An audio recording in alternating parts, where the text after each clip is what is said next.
বাংলাদেশ ক্রিকেটের coaching panel নিয়ে কম আলোচনা সমালোচনা হচ্ছে না। সবাই চান কোচিং প্যানেলে আসুক পরিবর্তন আর বেঁচে উঠুক বাংলাদেশের ক্রিকেট, বিশেষ করে হটানো হোক হাথুরু সিংহেকে। এবার একবার ভেবে দেখুন তো, কোচিং প্যানেলে যদি স্টিভ ব্রডস, মোহাম্মদ সালাউদ্দিন এবং অ্যালান ডোনাল্ডের মতো কোচদের যুক্ত করা হয় তবে কেমন হবে? বিসিবি এবার কোচিং প্যানেলে দেখাবে কি নতুন কোনো চমক? প্রশ্নটা সবারই। ব্রিটিশ কোচ স্টিভ ব্রডস বাংলাদেশ ক্রিকেটের তার অধ্যায় খুব সামান্য দিনের। এলেন, দেখলেন এবং জয় করলেন। এটাই হয়তো তাকে পরিচয় করিয়ে দেওয়ার জন্য আদর্শ উপায়। খুব পরিশ্রমী এবং পেশাদার ছিলেন বলে তার যথেষ্ট সুনাম ছিল, যদিও 2 বছরের চুক্তির মেয়াদ পূর্ণ হওয়ার আগেই তার বিদায় হয়। স্টিভ ব্রডস বাংলাদেশ ক্রিকেটে যখন এসেছিলেন তখন চারিদিকে নানান আলোচনা সমালোচনা হলেও খুব তাড়াতাড়ি মন জয় করে নিয়েছিলেন কোটি ভক্তের। ক্রিকেটের সাথে তার সম্পর্কটা এতটাই মধুর ছিল যে বাংলাদেশে থাকাকালীন সময় বোঝার কোনো উপায় ছিল না তিনি ইংল্যান্ডের মানুষ।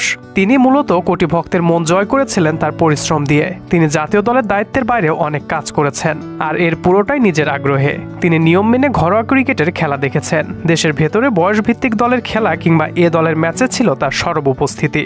রোডসের উদ্দেশ্যটা পরিষ্কার ছিল, বাংলাদেশ ক্রিকেটের পাইপলাইনে কি আছে আর কি নেই সেই ব্যাপারটা বুঝতে চেয়েছিলেন তিনি। আর সেটা বোঝা থাকলে ভবিষ্যতের পরিকল্পনা সাজানোটা যে কত সহজ সেটা হয়তো না বললেও চলবে। তার সামর্থ্য খুব সীমিত ছিল, সেটা বোঝা গিয়েছিল।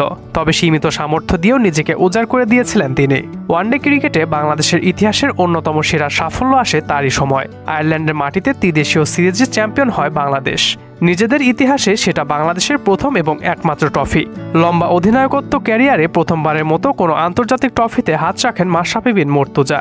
এই অর্জনের জন্য হলেও স্টিভ ব্রডসকে মনে রাখার কোনো বিকল্প নেই। তার কৌশলগত যত সমস্যায় থাকুক না কেন, দেশের ইতিহাসের সফল কোচদের একজন তাকেই বলা যায়। এরপর রয়েছেন দেশসেরা কোচ মোহাম্মদ সালাউদ্দিন। সালাউদ্দিনের কাছে হয়তো জাদুর কাঠি আছে হয়তো কোনো পরশ পাথর। না হলে তিনি যেখানে পা রাখেন সেখানে পান সফলতার দেখা। যে পাথরের ছোঁয়ায় তিনি বদলে দেন ক্রিকেটারদের। হ্যাঁ, বাংলাদেশের ক্রিকেটের সবচেয়ে জনপ্রিয় ও সফল একজন কোচ মোহাম্মদ সালাউদ্দিন। ঘরোয়া ক্রিকেটে দীর্ঘ সময় ধরে সাফল্যের সঙ্গে কোচিং করাচ্ছেন তিনি।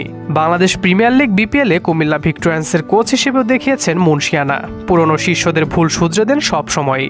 2019 সালে সাকিবের মহাকাব্যিক বিশ্বকাপে সালাউদ্দিনের অবদানের কথা তো আর কারো অজানা নয়। তার টোটকাতে যে ব্যর্থতা শিকল ছিঁড়ে সফল হয়েছেন আরও অনেকেই। তবুও কেন উপেক্ষা, অপমান? দেশসেরা এই সফল কোচ কি বিসিবির কাছ থেকে কখনো প্রাপ্য সম্মানটুকু পেয়েছেন? প্রশ্নটা তোলা রইল বাংলার ক্রিকেট সমর্থকদের কাছে। এরপর আসবে অ্যালান ডোনাল্ড। বাংলাদেশের প্লেয়িং কন্ডিশন বিবেচনায় পেসাররা সবসময় বরাবরই সুযোগ কম পেতেন। প্লেয়িং 11-এ অনেক সময় বাংলাদেশকে একজন পেসার নিয়েও খেলতে দেখা গিয়েছে। সময়ের বিবর্তনে অবশ্য সেই সংস্কৃতি থেকে কিছুটা বেরিয়ে এসেছে বাংলাদেশ। বিদেশের মাটিতে এখন সর্বেসর্বা হয়ে ওঠে এই পেসাররাই। মাউন্ট মঙ্গানুইতে টেস্ট কিংবা দক্ষিণ আফ্রিকার মাটিতে সিরিজ জয়, এই 2 মুহূর্ত এসেছিল পেসারদের কল্যাণে। অ্যালান ডোনাল্ডের সময়কালে বাংলাদেশের সবচেয়ে সফলতম পেসার কে? কোনো রকমের পরিসংখ্যানের তোয়াক্কা না করে সবার সম্ভাব্য উত্তরই হবে Taskin Ahmed. Alan Donald coach হিসেবে কতটুকু সফল কিংবা ব্যর্থ সেটার মাপকাঠি হয়তো এতটুকুতেই কিছুটা আন্দাজ করা সম্ভব।